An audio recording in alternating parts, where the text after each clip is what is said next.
Hello friends, आइए देखते हैं कि स्मार्ट PLS 4 में हायर ऑर्डर कंस्ट्रक्ट्स को हम कैसे ऑपरेट करते हैं। जब भी आप स्मार्ट PLS 4 में काम करें या किसी भी वर्जन में काम करें और हायर ऑर्डर के ऊपर काम कर रहे हैं तो आपको एक इस पेपर को बेस पेपर लेना चाहिए, how to specify, estimate and validate higher order constructs in PLSM। ये ऑस्ट्रेलियन मार्केटिंग जर्नल में 2019 जून में पब्लिश हुआ है और इसके ऑथर हैं mister Baker, Chi Junhua, professor Ringle, professor Marco and professor Hair. ये रिसर्च गेट के ऊपर अवेलेबल है, आप इसको डाउनलोड कर सकते हैं। इस पेपर में ऑथर्स का कहना है कि जब भी हम PLSM के रिजल्ट्स को रिपोर्ट करते हैं तो एक होता है मेजरमेंट मॉडल, एक होता है हमारे पास स्ट्रक्चरल मॉडल। पर हायर ऑर्डर में जो मेजरमेंट मॉडल है वो 2 स्टेप्स में आता है। ये अलग अलग इन्होंने दिया है कि रिफ्लेक्टिव हो सकता है, टाइप 2 रिफ्लेक्टिव फॉर्मेटिव या टाइप 1 2 3 4।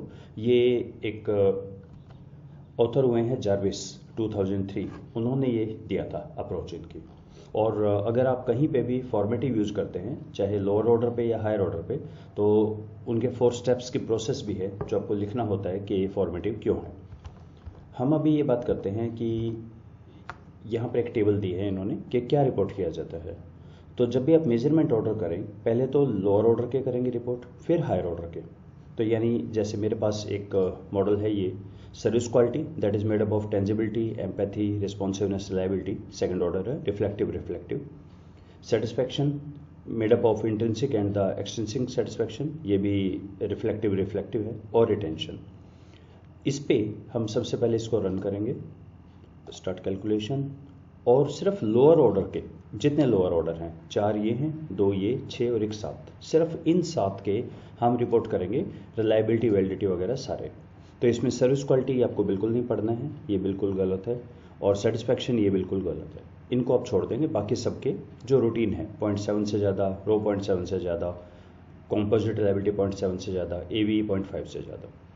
इसी तरह से डिस्क्रिमिनेंट वैलिडिटी, इसके अंदर फिर से सेटिस्फैक्शन वाली लाइन और SQ वाली लाइन छोड़ दें, कुछ भी लिखा है ये बिल्कुल ग्रोसली रॉन्ग है और इनके कॉलम भी डिलीट कर दीजिए। इसी तरह से आप STMT क्राइटेरिया, फॉर्डलेकर क्राइटेरिया, ये सारे आप रिपोर्ट करें। जब आपको लगे सारे ठीक हैं, फिर अब हम सेकंड स्टेज में चलेंगे, यानी इसके बारे में हम बिल्कुल बात नहीं कर रहे ये क्या चीज़ है, ये क्या चीज़ है। अब हम आ रहे हैं यहाँ पे लेटेंट वेरिएबल में। लेटेंट वेरिएबल में हमारे पास है स्कोर इन सब का।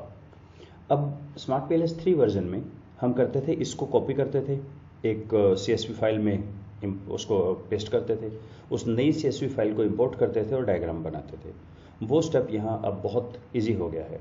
क्रिएट डाटा फाइल, तो ये कह रहा है क्या उनका वेरिएबल भी चाहिए? नहीं। अगर आपको ये चाहिए आउटर के अंदर, जैसे अपने डेमोग्राफिक वेरिएबल वगैरह हों, अगर वो यहाँ आ जाते हैं, ये भी नहीं चाहिए, मुझे सिर्फ लेटेंट वेरिएबल चाहिए।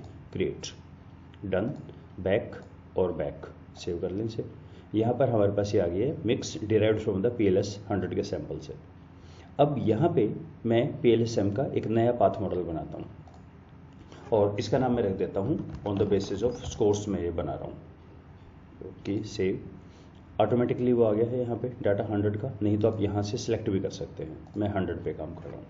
अब हम क्या करेंगे, जो हमारा मॉडल था अब सिर्फ सेकंड ऑर्डर बनाएंगे, यानी जो सर्विस क्वालिटी है that is made up of empathy, reliability, responsiveness and tangibility. इनसे मिलके हमारा बना, इसका नाम है सर्विस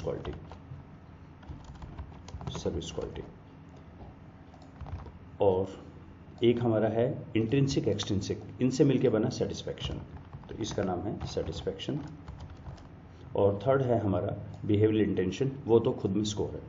देखिए एक इम्पॉर्टेंट चीज़ यहाँ पर ये है कि मैं इनको भी यूज़ कर सकता था। सर्विस क्वालिटी का मेरे पास सीधा स्कोर है, पर फिर सर्विस क्वालिटी वेरिएबल जो सेकंड ऑर्डर है, हायर ऑर्डर है, उसकी रिलायबिलिटी वैलिडिटी में नहीं लिख पाता। जैसे अब जो रिटेंशन है, सिंगल आइटम है, आपने देखा सिंगल आइटम पे कोई एरो नहीं आता, ये कोई ना इधर है, ना रिफ्लेक्टिव ना फॉर्मेटिव, ये सिंगल आइटम ही बोलते हैं इसे। तो सिंगल आइटम का कभी भी कोई रिलायबिलिटी वैलिडिटी नहीं निकलेगी, तो यहाँ इनकी निकलेगी, इनकी भी निकलेगी। तो अब इसको कैलकुलेट कर देते हैं, ओके। और अब हम जो रिपोर्ट करेंगे, ये रिपोर्ट करेंगे इनकी। अब सर्विस क्वालिटी का क्रॉनबैक अल्फा ठीक है, लेकिन रो जो है वो 0.7 से कम है, क्रॉनबैक अल्फा भी 0.7 से कम है, AVE भी कम है। तो अब ये किस लिए कम है, कहाँ गड़बड़ है, आइए देखते हैं। ये तो ठीक है, पर ये टेंजिबिलिटी बिल्कुल भी कनेक्ट नहीं कर पा रहा है इसको। 0.2 तो बहुत ही ज़्यादा कम है, तो ये हमें रिमूव करना पड़ेगा। कि अच्छा, अगर आप रिपोर्ट के अंदर हैं, बेशक ग्राफिकल पे गए, जैसे ही आप इस पर क्लिक करते हैं ये रन ऑटोमेटिकली हो जाता है, आपको रन नहीं करना पड़ता। तो यहाँ चेक कर लेते हैं।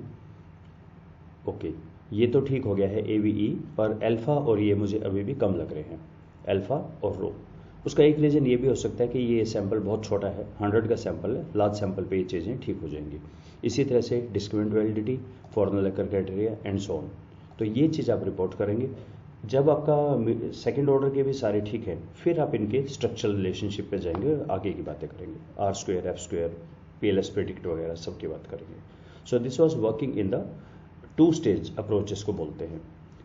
एक चीज़ मैं आपको फिर से बता देता हूँ, अगर हम यहाँ काम करते हैं, नोट दिस PLS1, इसमें जो काम करते हैं, इसमें प्रॉब्लम सर्विस क्वालिटी की ये आती है, हमें लगता है सर्विस क्वालिटी जो बनना चाहिए इन 4 के स्कोर से बनेगा, चाहे AVE की बात करें हम, चाहे CR की बात करें, इन चारों से बनना चाहिए। पर सॉफ्टवेयर को ये लगता है कि आपको याद होगा, हायर ऑर्डर में हम तब काम कर सकते हैं जब लोअर ऑर्डर के सारे आइटम्स इसमें डालते हैं। तो अब सर्विस सॉफ्टवेयर को ये लगता है कि सर्विस क्वालिटी भी एक लोअर ऑर्डर कंस्ट्रक्ट है जो इन सब से मिलकर बना है, इसलिए सर्विस क्वालिटी इन सब के बेस पे रिलायबिलिटी वैलिडिटी निकालता है, जो कि गलत है। इसलिए हमें सेकंड ऑर्डर में जाना चाहिए। बाकी आप इस पेपर को एक बार रेफर करें, इसमें काफ़ी अच्छे डिटेल्स गिवन हैं। So let's stop here, thank you.